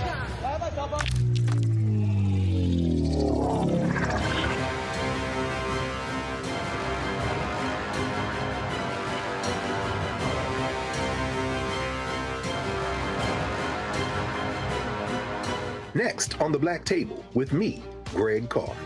The Supreme Court is back in session. God help us all. It is no exaggeration to say that this current session could completely reshape this country and redirect our future for generations to come. And not in a good way. We invite Dr. Valethia Watkins and Professor Angela Porter, our legal roundtable, back to the show to put it all in perspective. That's on the next Black Table. Please don't miss it. Right here on the Black Star Network. Hi, I'm Anthony Brown from Anthony Brown and Group Therapy. Hi, I'm BB Winans. Hey, I'm Donnie Simpson. What's up? I'm Lance Gross, and you're watching Roland Martin Unfiltered.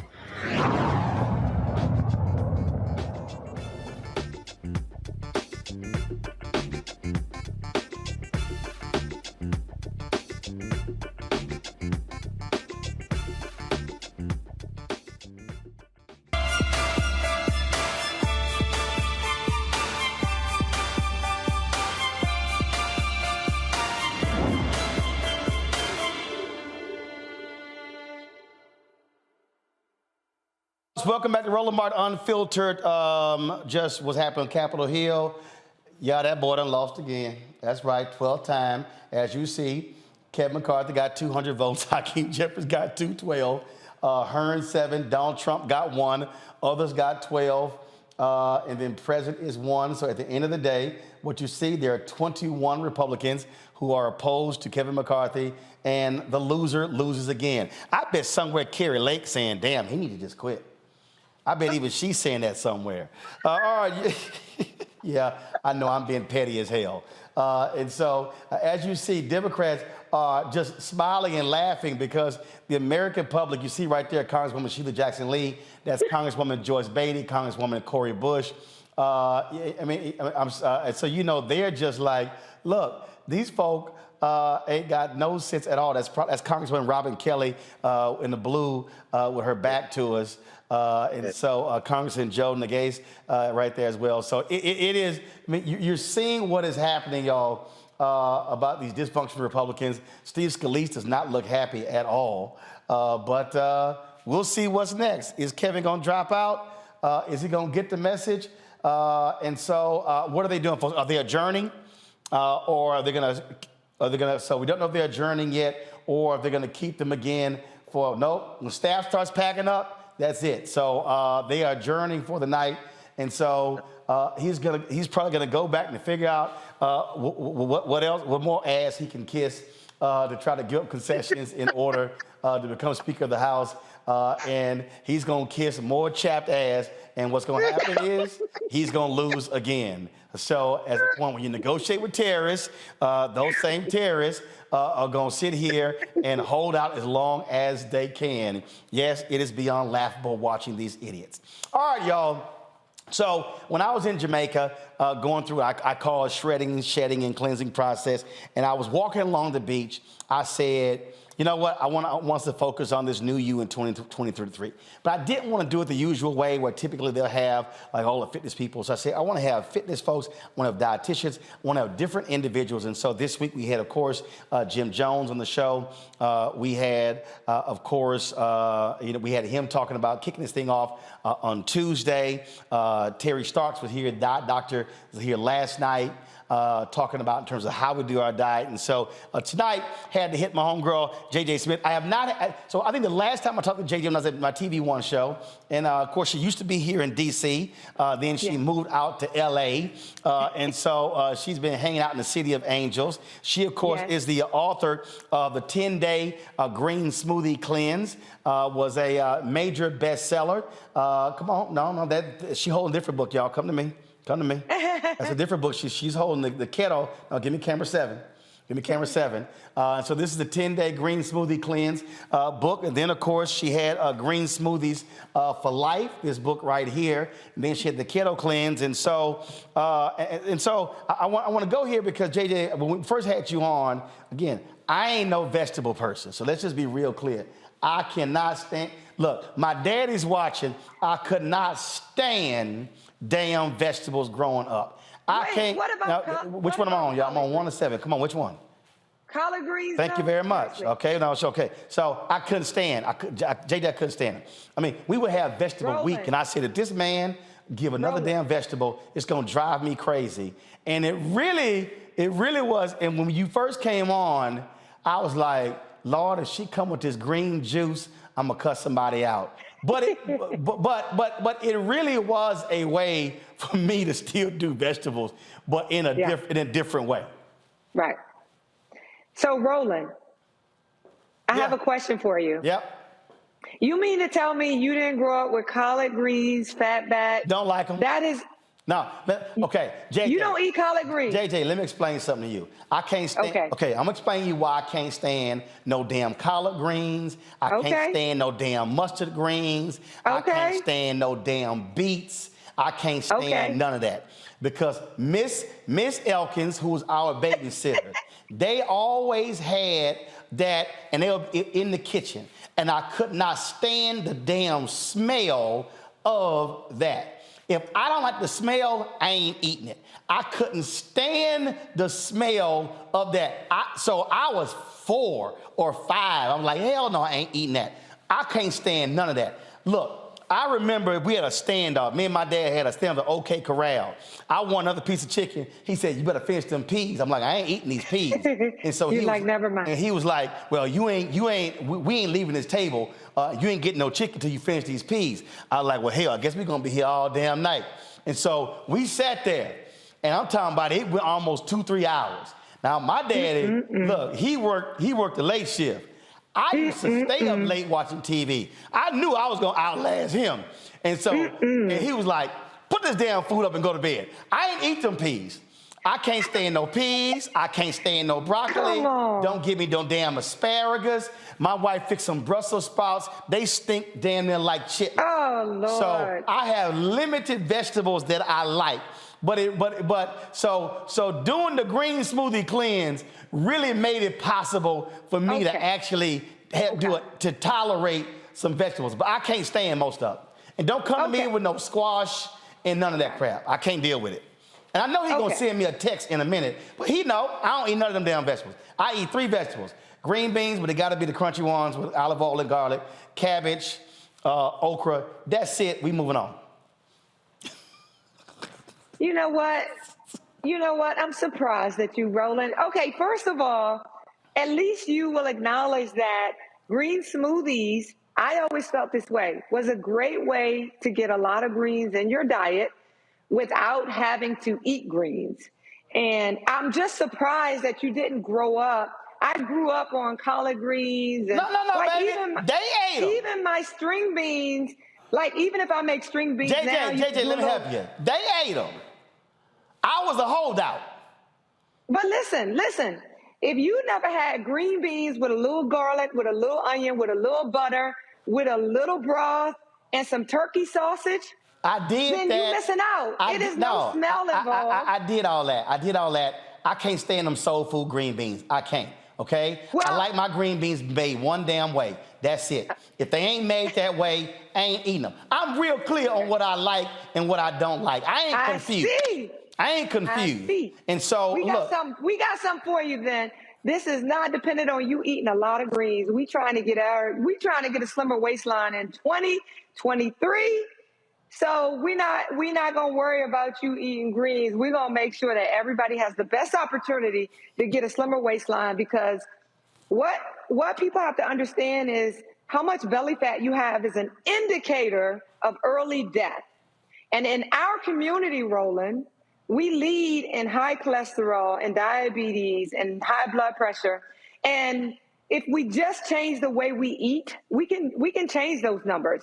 So we're going to be eating good, and we're going to really decrease the risk of heart disease and other diseases that are associated with us not being in good health. So how are you doing that with this? Because what you about to start? What is it on Monday? This 30-day belly challenge? Yes, Monday. So on Monday, January 16th, we're doing JJ's 30-day flat belly challenge.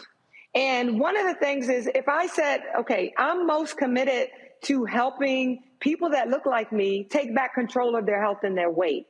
And I think because belly fat is an indicator of early death, if we really have a weight loss program that targets belly fat, then you're in a position to not only get healthy, to not only slim your waistline, but also increase your lifespan and really have longevity. And that was my goal. And the beautiful thing about this, it's not a smoothie program. We eat good, right? Okay, hold on. Now, when you say we eat good, I need you to define good, because your good and Reese's good and Erica and Greg's good could be a whole lot different. Everybody's a little different. Everybody's good ain't good. First of all, let me say this. My family's from Macon, Georgia. So when I say we eat good, I just get some props alone from my family being from Macon, because if they're from Macon, they know what eating good is. But what I'm saying is, you don't have to detox and only drink smoothies for 30 days. We're eating some very unique foods. We have like this Asian... First of all, Henry missed it. Eric was over there snapping her fingers like she was over there having Mardi Gras when you were hollering about Macon, Georgia. Oh, hey, Macon, Georgia. I know Henry was a little slow over there with the switch, but go on right ahead. Yeah. Finish your point, JJ. Okay, so what I'm saying is, we're going to be eating like chicken, and we have like this barbecue chicken foil pack.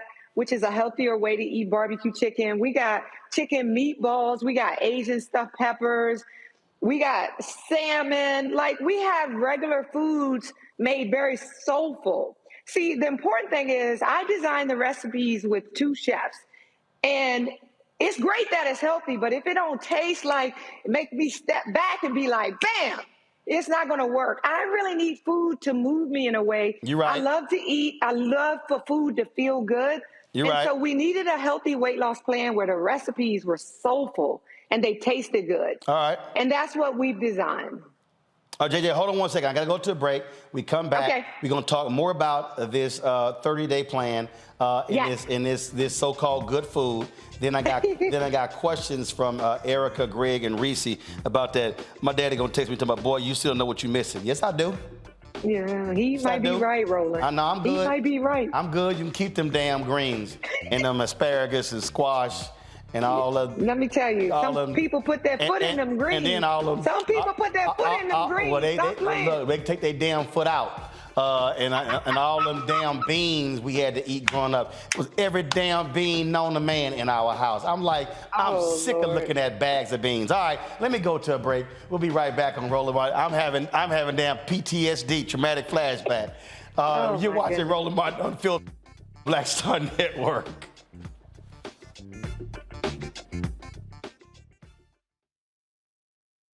I'm Deborah Owens, America's Wealth Coach, and my new show, Get Wealthy, focuses on the things that your financial advisor and bank isn't telling you, but you absolutely need to know. So watch Get Wealthy on the Black Star Network.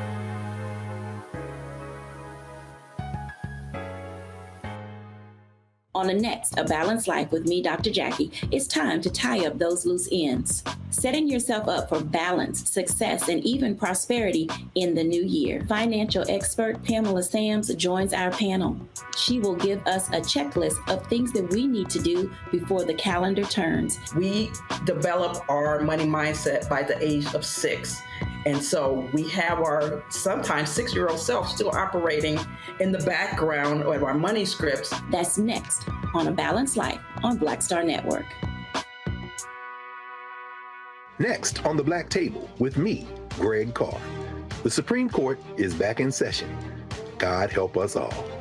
It is no exaggeration to say that this current session could completely reshape this country and redirect our future for generations to come. And not in a good way. We invite Dr. Valethia Watkins and Professor Angela Porter, our legal roundtable, back to the show to put it all in perspective. That's on the next Black Table. Please don't miss it. Right here on the Black Star Network.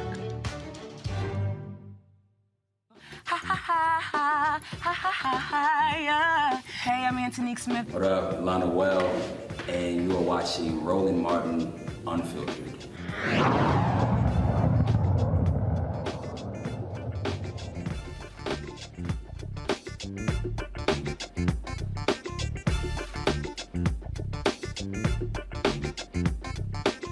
Welcome back. JJ Smith, author of the 10-Day Green Smoothie Cleanse, Green Smoothies for Life. She's talking about her 30-day belly challenge. So before we went to the break, you were saying that this is not all about, it's not all smoothies. And so what are we talking about here? How many meals, for your plan, how many meals is important to get in? We had Terry Starks on last night. He says 5 meals, watching your portions is critical, eating every 3 hours, he said, as opposed to how some people try to starve themselves to death. What about you? Right. Well, I would agree that starving yourself is not the way to lose weight and get healthy. But one of the things that's going to be most important is not what you eat, it's when you eat. Okay. Intermittent fasting is a method of when you eat that has a lot of benefits on our blood sugar. It helps with high blood pressure. And it's really about discipline. You can eat like all of your food within an 8-hour period, and then the 16 hours you fast. I think it's more important to focus on when you eat, not what you eat. I think for most people, they don't really need to eat 5 times a day. What are we eating 5 times a day for? I think what you want to do is eat to be satisfied. And a lot of people find that they can eat 2 or 3 times a day and be completely satisfied. We want to get in a place we have a healthy relationship with food and we don't have to be watching the clock. We don't have to be overstuffing our. I couldn't imagine eating 5 times a day. If I get 3 meals in a day, that's like a lot. See, I can't see part of the issue for me is like when you talk about that because the day gets away from you. It was like yesterday we were talking, busy. And Carol was like, "Oh, I hadn't eaten all day." I'm like, "Girl, what the hell wrong with you?" I mean, the reality is you do have to eat, and you got to provide fuel. You got to eat to your body. Let's go with our questions. We're gonna go to your Georgia homegirl first. Erica, go ahead. Hey, girl. You know, they say about making. Hey, girl, how you doing? Hey, with the bad. You know, you say making is right above the net line, so we're below the net line here in Albany. I know my but people. It's all good. My question for you, JJ, is because I've had the with that big ass green plant in your shot. He didn't say nothing about you, baby. I just saw big green. Go ahead. I'm sorry. Go ahead. Yeah. You mean it, baby. But so was really curious around when you talk about the belly fat, and I'm glad that you're drawing attention to it, not just to have a flat belly, but like the health implications of carrying around that additional fat or what they may call trunk if you go and get measured to work with a personal trainer. So could you talk a little bit more around, because, you know, we hear the fun things about dad bods and just being yourself. Oh my God. Love and embrace all of that. But can you really talk about the serious health implications of that visceral fat, what it's indicating? Yes. Okay. And some things that people can be walking into to help live your life. I don't know. You probably can't see this, right? We see it. Okay. Mm-hmm. But what I'm showing you is a picture of, depending on how your belly fat sits, high, low, hanging, there's mommy belly, there's sugar belly, there's stress belly, there's alcohol bellies. There's actually 6 types of belly fat. And depending on which type you have, there are different solutions to get rid of it. And so I'm glad you talked about it, because people don't even realize, depending on how your belly fat sits on your body is also an indication of what strategies you need to get rid of it. Like I'm in my 50s. So for me, menopause belly is very real for me. Whereas a lot of people deal with mommy belly. If you had like people tell me all the time, I got a mommy belly and my baby is 12 years old. They never really got rid of that stubborn belly fat that happened after childbirth. But the beautiful thing about our program is we take each of the different types of belly fat, and every one of them has a different solution. That's why diet and exercise alone is not how you get rid of stubborn belly fat. You got to figure out the root cause. We start this program by giving you a quiz. So you first say, what type of belly fat? I've dealt with alcohol belly because I have too many cocktails, menopause belly, bloated belly, sugar belly, eating too many pasta and carbs. But really, they're all different. And how you solve them is all different. If you think you could just eat less and exercise more, it's not going to touch that stubborn belly fat. And that's why this program is really unique. It's one of the few weight loss programs that's really designed to target belly fat. And by doing that, you get a real good jump on improving your health and really having longevity in terms of your health and not having any major diseases as you get older. Reese. Yeah, JJ, I have a mommy belly. Okay, I can tell you that right now. I don't need a quiz to tell me that. But can I ask you, you know, for people that maybe don't have the discipline for an entire program, is there one particular bad habit that anybody who currently does it right now should just cut it out? Like if you had to choose just one thing to say, I'm no longer going to do this for a healthier lifestyle, what would you pick that one thing to be? I love this question so much because I always tell people baby steps, right? Sometimes a comprehensive program may be too much. There's one thing that moves the needle on weight loss that people don't understand. If you sleep less than 7 hours per night, then you have decreased your ability to burn belly fat. When you don't get a lot of sleep, if you have stress, mess, drama in your life, you raise your cortisol levels, and the hormone cortisol stores fat in the belly. It is scientifically proven. Lack of sleep, a whole lot of stress will cause you to store more belly fat. The one thing I tell people who say, oh, I can't eat right, but can you get more sleep? If I could just get you to get more sleep, if you need melatonin, if you need a sleep supplement, whatever you have to do to get more sleep, you've literally changed your body's ability to burn more belly fat. And that in and of itself moves the needle. If you can't stick to a healthy weight loss plan, girl, just sleep more, because that's got to be the easiest thing in the world. Oh, yeah, I like that. And actually, one of the things, one of the things I did at the end of last year, because I had uneven sleep, Soledad O'Brien had this, it's the Aura sleep ring. So I wanted to be able to track the stats to understand in terms of sleep as well. And so that also helps because it gives you, I posted the last couple of days on my Instagram page what those sleep stats are, and it gives you that sort of indication. So there are ways for you, and also the Apple Watch also has different apps that also allow you to track those things as well. Greg Carr, your question. Yeah. That's a great question. Greg? Thank you. Yeah, thank you, Roland. And you actually, Reese, asked the question that I would have asked, and you gave the answer, JJ, because I want you to help save my life as well. 30 days. 30 days. No question. We got to talk. No question. But I mean, when you raise stress and sleep, I think that combination has been difficult, certainly for me. Any thoughts on the effect of COVID? I know staying here, being sedentary, working all the time, but certainly being in one place. Any thoughts on what we can do to kind of reverse some of the impact of these last couple of years of isolation? Ooh. And also white sugar. I know I'm a coffee addict. I'll say that. I take away. Is that one of the things we can take out of our lives? Okay, so I'm going to give you some good news. Coffee isn't a problem for getting healthy or weight loss. The problem with coffee is when we drink 3-4 cups a day. 1 cup has been proven to boost our metabolism and be very healthy for us. It's when we do things in excess, right? So if you drink 1 cup in the morning, if you could discipline yourself to not drink it all day, it's when you drink it all day that you are putting stress on your adrenals and making it more difficult to lose weight. 1 cup a day, though, has been proven to benefit our metabolism. So that's a good thing. Let's talk about this COVID-15, though.